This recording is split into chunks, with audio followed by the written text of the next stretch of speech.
Hello বন্ধুরা, আপনারা দেখতে পাচ্ছেন এখানে প্রায় আধা কিলো চিকেন ম্যারিনেট করে রাখা আছে। ম্যারিনেশন করার সময় অনেক কিছু দেওয়া আছে এর মধ্যে। তো এই ম্যারিনেট করা চিকেনটাকে এখানে দেখছেন আপনারা কিভাবে বেক করা, মানে তাওয়াতে ফ্রাই করা হচ্ছে। তারপরে এটা পোড়া যাবে নাকি, এটা এই টাইপের ফ্রাই করে এটাকে মানে স্মোক একটা ফ্লেভার দেওয়া হবে। তো যেমন তন্দুরি ফ্লেভার আছে ওই টাইপেরই এই ম্যারিনেশনে তো অনেক কিছু দেওয়া আছে। তো ওইটা জানার জন্য আপনারা কমেন্ট করবেন ডেফিনেটলি, তাহলে আপনাদের আমি রেসিপিটা বলে দিতে পারবো।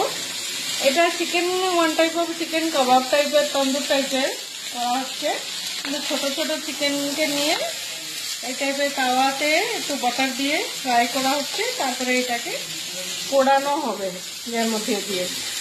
তো আপনার ভালো লাগলে ডেফিনেটলি আপনারা কমেন্ট করবেন, শেয়ার করবেন, লাইক ডেফিনেটলি করবেন। Thank you so much.